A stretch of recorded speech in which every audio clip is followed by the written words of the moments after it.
Hoje nós vamos falar, é uma outra classe, né, de metabólitos secundários, que são os óleos essenciais. Nós vamos ver que eles têm uma origem biosintética a partir de compostos que são chamados terpenos. Então, muitas das vezes, esses nomes, terpenos, óleos essenciais, eles acabam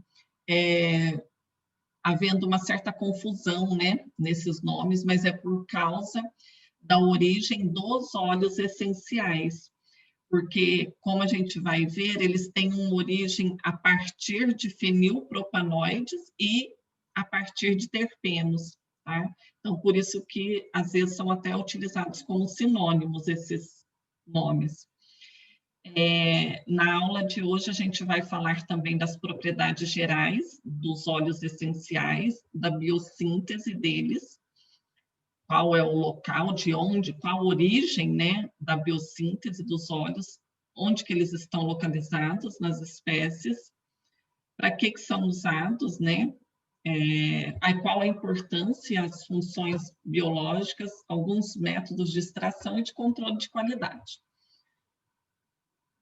Para essa aula, vocês podem estudar tanto pelo livro do Simões, de 2010, o capítulo 18, que trata de óleos voláteis, ou de 2017, do Simões, também o capítulo 12. Então, em ambos os livros tem o mesmo assunto praticamente. Então, quando nós falamos de óleos voláteis, eles também têm esses sinônimos aqui, que são os óleos essenciais, óleos etéreos ou essências. Por que será que são óleos etéreos? Alguém tem uma ideia? Por que tem esse nome? Tem éter? Porque tem éter na composição? Não, é porque ele é solúvel em éter também, tá?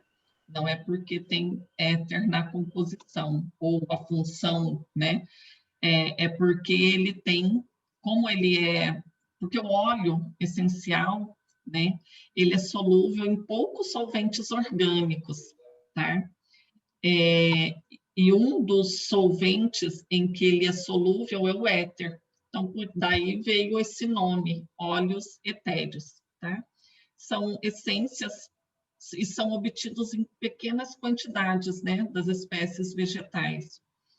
Eles também estão presentes nas espécies vegetais, não na forma pura, mas em uma mistura de substâncias, tá? Substâncias voláteis, por isso que tem o nome, né, óleo volátil, porque eles se volatilizam facilmente. São compostos lipofílicos, né? Eles não são solúveis em água ou são muito pouco solúveis em água, mas essa pouca solubilidade dos óleos voláteis em água é o que permite a formação de hidrolatos, tá? Então, eles têm um aroma bastante agradável, né? Voláteis, como já disse, e um odor bastante intenso. Em relação ao sabor, geralmente ele tem um sabor que nós chamamos de acre, ou ácido, e picante. Os óleos voláteis, dificilmente vocês vão encontrar óleos voláteis que apresentam cores, tá? Ou eles vão ser incolores ou amarelados. Exceção é o óleo de camomila. O óleo de camomila, ele tem uma cor azulada devido à presença de azulenos, né? Então, esses compostos, que eu já vou mostrar a estrutura química mais à frente, os azulenos, eles têm duplas ligações, tá? Alternadas, e essas duplas ligações alternadas no azuleno permite essa coloração azulada dos óleos essenciais da camomila. Em relação à estabilidade, os óleos voláteis, eles têm baixa estabilidade, principalmente quando em contato com ar, luz, calor, umidade e metais pesados. Vocês conhecem alguma empresa produtora de óleos voláteis?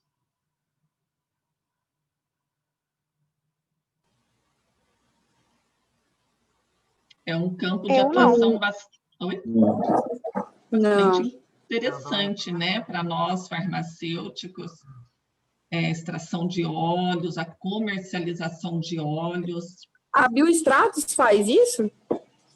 A Biostratos, não tenho certeza, mas assim, empresas que... Mas eu acho... que faz, né?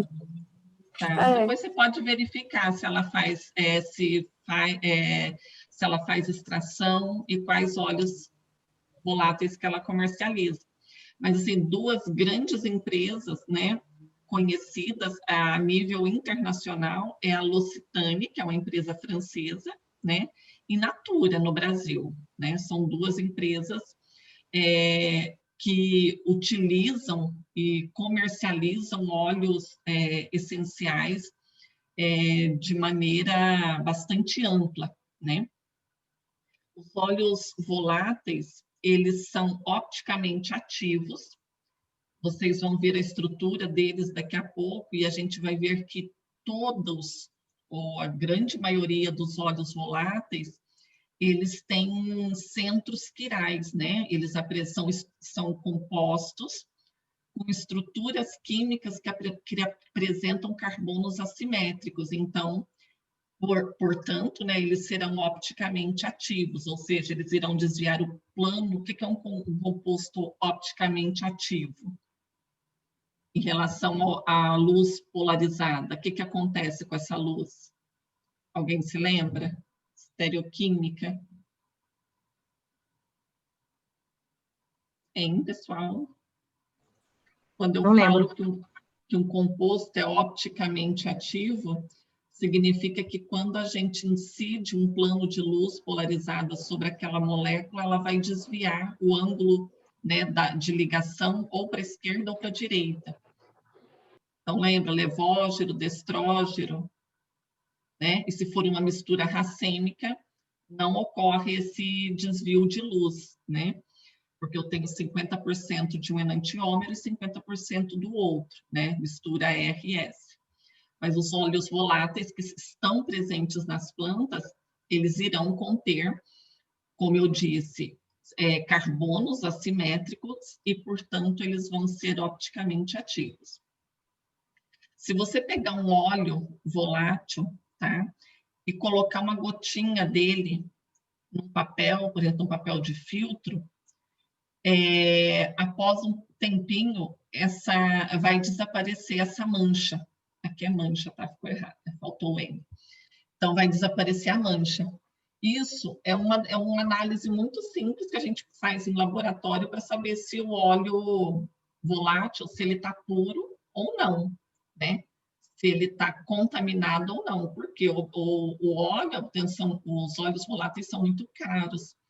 Então, existem várias empresas que comercializam e falsificam, né, óleos, colocando misturas, né, de óleos que são mais ricos, com óleos que têm um custo inferior, tá? Então, essa análise, né, que quando a gente coloca uma gotinha de óleo volátil e ele deverá desaparecer essa mancha, né, é uma forma de saber que realmente o óleo está puro, tá? Então, esses óleos essenciais, eles têm uma ação terapêutica, eles podem ser utilizados por via oral, por via dérmica, por inalação e também por gargarejo. Existem os óleos essenciais que são flavorizantes, como o óleo de limão, são utilizados na perfumaria, como produtos de higiene, como eu falei para vocês, a Natura, a L'Occitane, né, são empresas que comercializam esses óleos tanto com a finalidade de perfumaria como também para produtos de higiene pessoal. Eles também são utilizados como iniciadores da síntese de outros compostos, como, por exemplo, a terebentina. E em alimentos, eles são muito utilizados como aromatizantes e condimentos. Então, a gente observa aqui que em cosmético, na indústria farmacêutica, na indústria de alimentos, eles têm uma ampla aplicação. Para uso farmacêutico, apenas os óleos voláteis naturais são permitidos pelas farmacopeias, ou seja, óleos voláteis sintéticos não são permitidos para uso terapêutico. Como eu disse para vocês em relação ao tipo de composto que está presente no óleo volátil, existe uma mistura de compostos, né, que podem ser desde hidrocarbonetos terpênicos, álcoois simples e terpênicos, aldeídos, cetonas, fenóis, ésteres, éteres, óxidos, peróxidos, furanos, lactonas e cumarinas. Então, todas essas funções, eles poderão estar presentes na forma, né, de uma mistura de compostos voláteis. Estão presentes principalmente em angiospermas do tipo dicotiledôneas e em espécies vegetais da família Asterácea, Apiácea, Lamiácea, Laurácea, Mirtácea e Miristicácea. São as principais famílias onde nós encontramos óleos essenciais. Em relação à biossíntese deles, ou seja, como eles são formados nas espécies vegetais, nós temos duas origens para os óleos voláteis. A primeira delas é a partir de derivados fenilpropanoides, e a segunda é a partir de derivados terpênicos. A maioria dos óleos voláteis, eles têm origem a partir dos terpenos. Em relação à via dos fenilpropanoides, nós temos, então, se vocês se lembram, né, sempre aquela via aqui que nós já conhecemos, né? Então, a partir da glicose, nós temos ácido chiquímico e via acetil-CoA mevalonato. Então, a maioria dos terpenos tem origem aqui a partir da via do acetil-CoA via mevalonato. Mas nós temos uma minoria de terpenos formados a partir da via do ácido chiquímico, que é essa aqui, tá?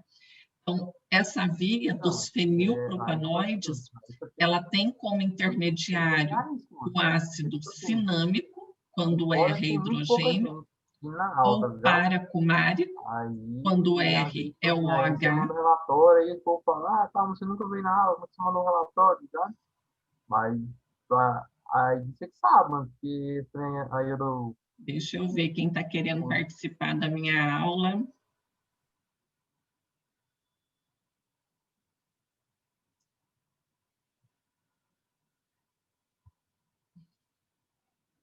Continuando.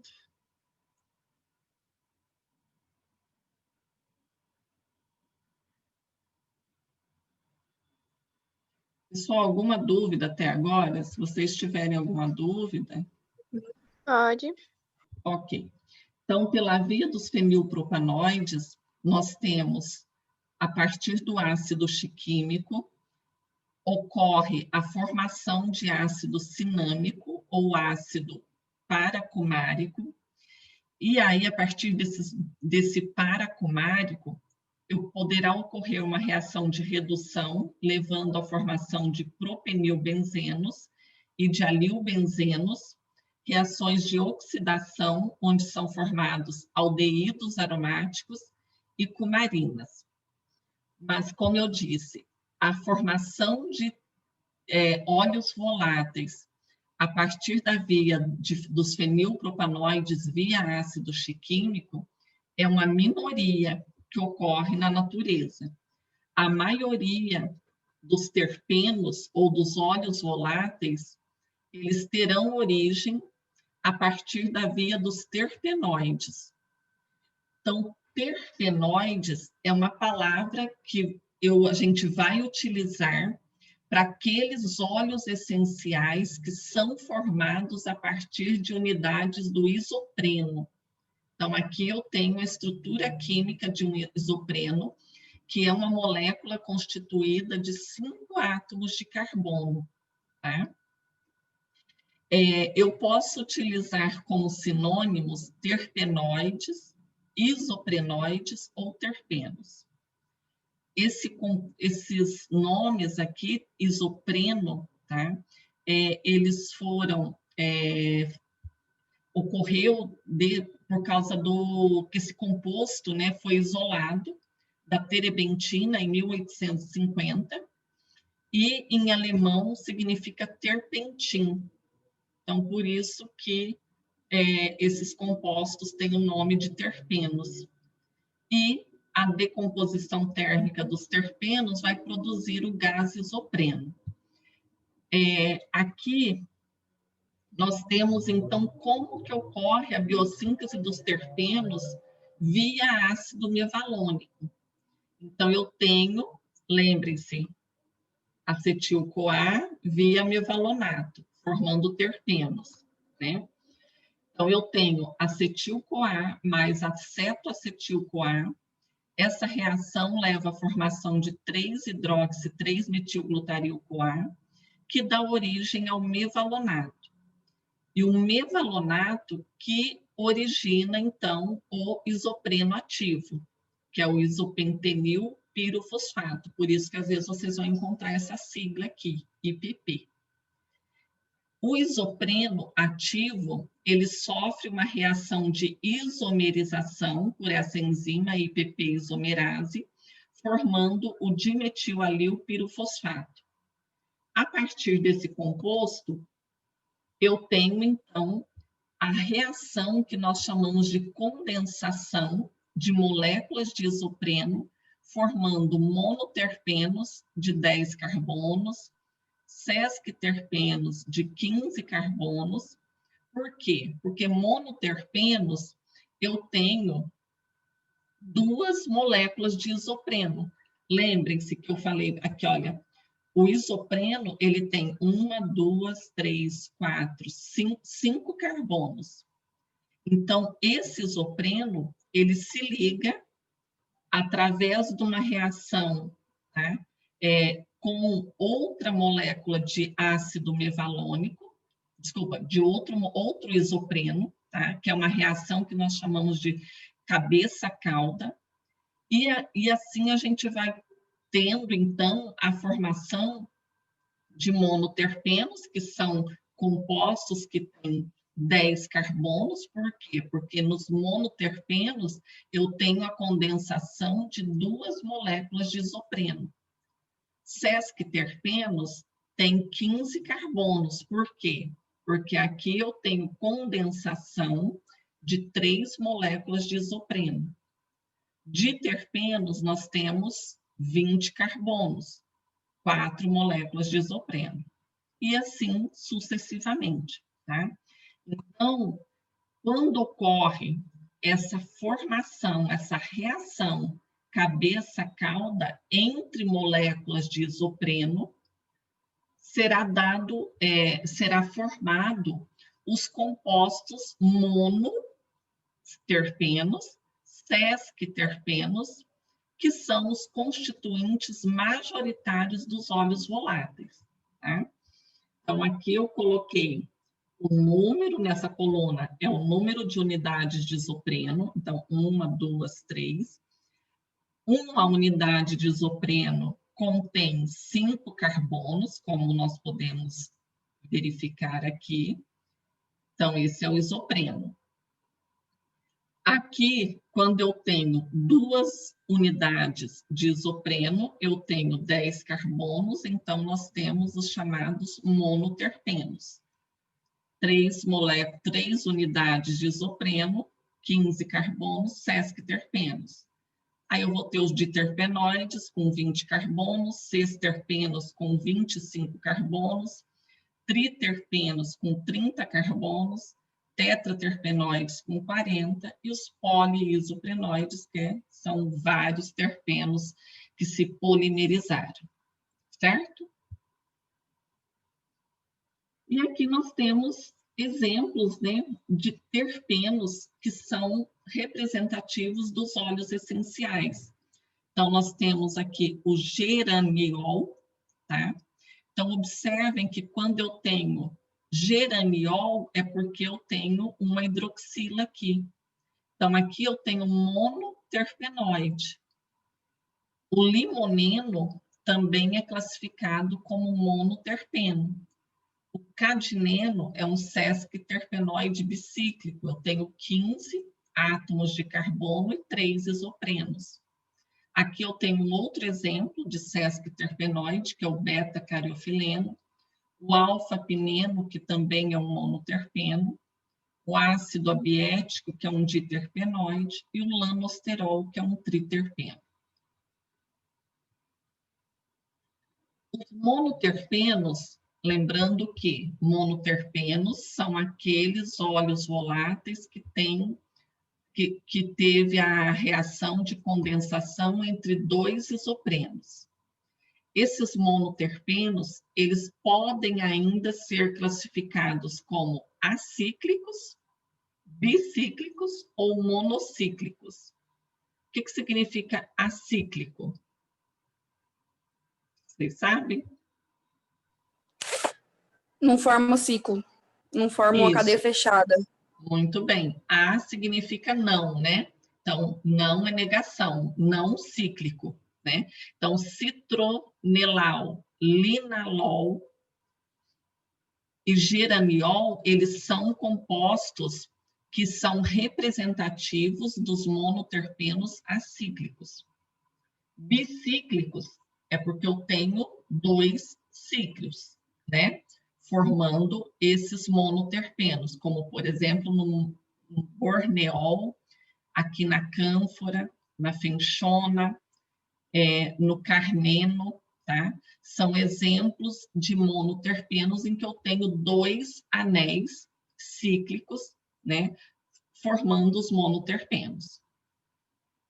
E aqui nós temos ainda os monocíclicos, né? Porque eu só tenho um anel cíclico, como o mentol, timol, alfa-pineno e a tujona, representando, então, os monoterpenos monocíclicos. De maneira geral, os monoterpenos, né, que apresentam 10 carbonos, eles são voláteis, são moléculas pequenas, né, têm apenas 10 carbonos, eles têm um odor intensamente pungente e eles são responsáveis por fragrâncias e aromas das plantas. O principal interesse comercial dos monoterpenoides é para a produção de óleos voláteis na indústria de perfumes e fragrâncias e para a produção de especiarias e de ervas empregadas em culinária, na indústria de alimentos e condimentos. Aqui eu tenho uma outra classificação, que são os chamados meroterpenoides. O que é um meroterpenoide? É um produto natural que se origina da síntese mista, a partir do isopreno e de unidades não isopenoides. Então, aqui no alfa-tocoferol, eu tenho essa parte do alfa-tocoferol que é obtida a partir do isopreno, mas eu tenho uma parte aqui que são as unidades não isoprênicas. Esse tipo de meroterpenoide, eles estão presentes nos alcaloides do esporão do centeio, canabinoides e nos tocoferóis, como na vitamina E. Vitamina E, né, ela tem o alfa-tocoferol, que é um meroterpenoide. Dependendo da espécie vegetal, os óleos essenciais, eles apresentam localização diferente.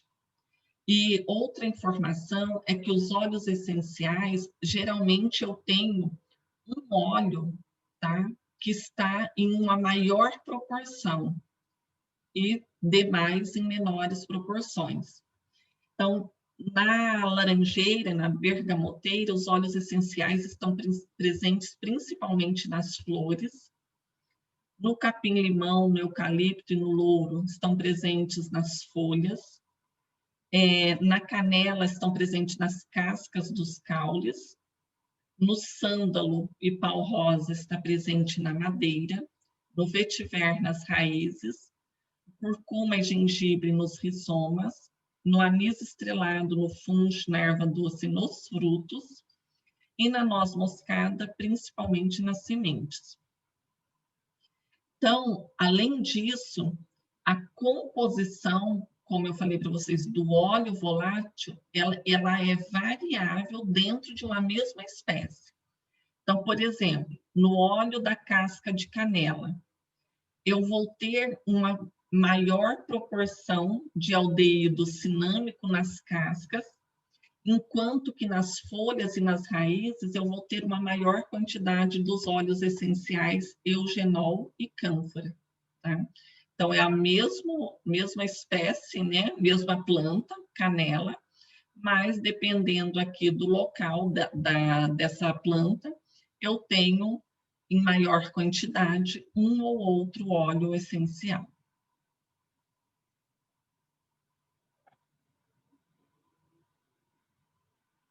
Qual que é a importância dos terpenos ou dos óleos essenciais em ecologia?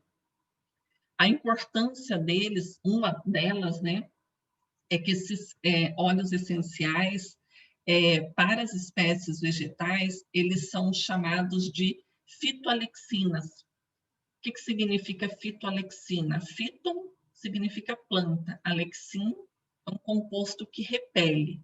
Então, fitoalexinas são compostos químicos produzidos pela planta que as protegem contra o ataque de micro-organismos. Então, ou seja, lá quando eu comecei a falar para vocês de metabólitos secundários, eu falei para vocês que as espécies vegetais, como elas são fixas, né, em um determinado local, elas precisam produzir compostos que as protejam. São os metabólitos secundários, uma das teorias que nós temos é que eles surgiram devido à necessidade de sobrevivência das espécies. Então, essa função de fitoalexina é uma maneira de proteger a espécie vegetal contra o ataque de micro-organismos. Eles também são utilizados, têm importância porque eles são insetífugos e repelentes de insetos. Outras funções, né, desses óleos essenciais como agentes de atração polínica, são agentes de defesa contra herbívoros, também tem ação de feromônios para atração, né, de outras espécies, aleloquímicos, ou seja, são substâncias voláteis disseminadas por indivíduos de uma determinada espécie que geram uma resposta, que pode ser fisiológica ou comportamental em indivíduos de outras espécies. Já vou citar exemplos de aleloquímicos. E como hormônios vegetais e moléculas de sinalização. Então, aqui nós temos, por exemplo, que esses óleos essenciais, o mentol e a mentona, eles são inibidores do crescimento de vários tipos de larvas. Então, por isso que eles têm a função de proteger contra predadores e infestantes. Outro exemplo, as formigas, elas são capazes de sequestrar o citronelal também é um óleo volátil da planta, para defenderem-se de predadores. Os cupins, um outro exemplo, eles sequestram alfa-pineno para se protegerem também de predadores e infestantes. Também são utilizados para atração de polinizadores. Então, por exemplo, nós temos diversas flores, né, que apresentam óleos essenciais e que elas atraem as abelhas e as borboletas, né? Elas são atraídas, então, pelo aroma dessas flores, que produzem óleo essencial. A datura e a brugmância são espécies vegetais conhecidas como trombeteira ou dama da noite, que elas são polinizadas por morcegos e mariposas. E também os óleos essenciais têm a função de proteger contra a perda de água e aumento da temperatura. Eu disse para vocês que uma das propriedades dos óleos essenciais é que eles são opticamente ativos, né? Então, se a gente observar aqui a estrutura química do limoneno, eu consigo ver que aqui o limoneno ele tem um carbono assimétrico, um carbono quiral. O que é um carbono quiral ou assimétrico? Se liga a 4 componentes diferentes. Carbono quiral. Resumidamente. Isso, é aquele carbono que tem 4 substituintes diferentes, né? Então, aqui, todos esses exemplos que nós estamos vendo aqui são monoterpenos. Eles são constituídos de quantas unidades de isopreno? O monoterpeno constituído de... Lembrem-se? Lembram? Isopreno tem quantos carbonos? 5, né? Monoterpeno tem 10. Então, aqui eu tenho 2 unidades de isopreno formando os monoterpenos. E esses compostos, eles apresentam o quê? Carbonos assimétricos. São opticamente ativos. Esse é o R, limoneno, e esse é o S. Esse aqui é o R, ácido 2-metilbutanóico, e aqui é o S. Por que eu estou dizendo isso? Porque isso é importante por causa das propriedades que eles irão apresentar. O R-limoneno, ele tem um sabor, gosto de laranja, enquanto que o S-limoneno tem um sabor de terebentina. Aqui, a carvona também, olha só, o enantiômero R tem uma fragrância de hortelã, enquanto o S, fragrância de alcaravia. O limoneno, como eu já mostrei na outra figura ali, quando é o R, tem uma fragrância laranja, e aqui o S, uma fragrância de terebentina. O alfa-pineno, na forma de 1R5R, tem uma fragrância hortelã suave, e o 1S5S tem uma fragrância de pinheiro. Então, dependendo da configuração do óleo essencial, ele poderá ter fragrâncias diferentes, tá? É claro que as espécies vegetais, como esses compostos são formados a partir da ação de enzimas, eles vão apresentar um ou outro enantiômero como majoritário, tá? Então, a espécie que produz o R-limoneno não vai produzir o S-limoneno e vice-versa, ok? Aqui nós temos exemplos de sesquiterpenos.